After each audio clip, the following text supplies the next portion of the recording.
تو جس طرح صحابہ کرام نبی اسلام کے بھی محبوب تھے، اللہ کے بھی محبوب تھے، آگے ان کے نقش قدم پر جتنے لوگ چلے جنہوں نے علم حاصل کیا، ان کا بھی یہی معاملہ کہ وہ اللہ کے بھی محبوب، اللہ کے محبوب صلی اللہ علیہ وسلم کے بھی محبوب۔ شعب المعالی رحمۃ اللہ علیہ ایک بزرگ گزرے ہیں، اللہ نے ان کو بہت دیا تھا تو انہوں نے غریبوں کے لیے دسترخوان لگا دیا تھا کہ بھئی دوپہر کے وقت جو بندہ آئے ان کے دسترخوان پہ کھانا کھائے۔ ہر روز ہزاروں لوگ آتے اور ان کے دسترخوان پہ کھانا کھاتے چلے جاتے۔ ایک مرتبہ ان کو خواب میں نبی اسلام کی زیارت ہوئی تو نبی اسلام نے ارشاد فرمایا کہ ابو المعالی تم اللہ کی دعوت تو روزانہ کرتے ہو اور ہماری دعوت کرتے ہی نہیں۔ اتنا فرمایا کہ آنکھ کھل گئی۔ اب شاہ ابو المعالی ہم سے بڑا پریشان کہ آقا صلی اللہ علیہ وسلم کے اس فرمان کا کیا مقصد ہے۔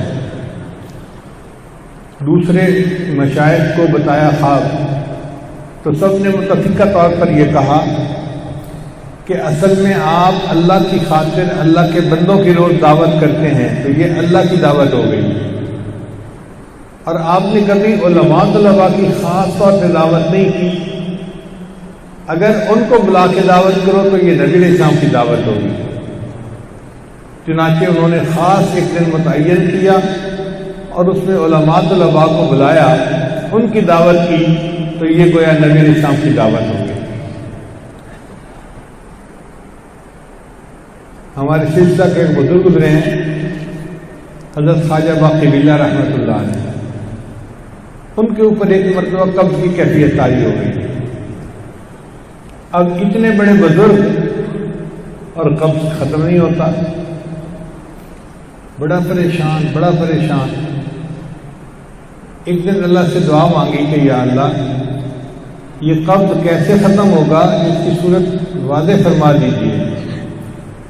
تو اللہ تعالیٰ نے ان کو خواب میں دکھایا کہ تمہارے قریب کی مسجد میں جو مدرسہ ہے نا، اس میں جو چھوٹے چھوٹے بچے قرآن پڑھتے ہیں، آپ جائیں اور ان بچوں سے دعا کروائیں، ان بچوں کی دعا کی وجہ سے آپ کی رکاوٹ دور ہو جائے گی۔ تو خواجہ باقی باللہ مسجد میں آئے، اب بچوں نے دیکھا تو سارے کھڑے ہو گئے، بڑے حضرت آئے ہیں، بڑے شیخ آئے ہیں۔ حضرت نے بچوں سے فرمایا کہ بھائی آپ مجھے بڑا شیخ سمجھ کے کھڑے ہو رہے ہو، اور مجھے اللہ کی طرف سے گویا یہ اشارہ کیا گیا ہے کہ یہ بچے تمہاری شفاعت کریں گے تو ہم تمہاری اس رکاوٹ کو دور کر دیں گے۔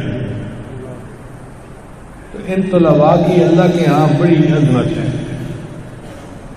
اس لیے جب کوئی مہم پیش آتی ہے تو میں حضرت شیخ عزیز صاحب کو ہمیشہ گزارش کرتا ہوں کہ طلباء سے دعا کروائیں، اس لیے کہ جو اللہ کے راستے میں علم حاصل کرنے کے لیے نکلا ہوتا ہے نا، اس کے اٹھے ہاتھ خالی نہیں جاتے۔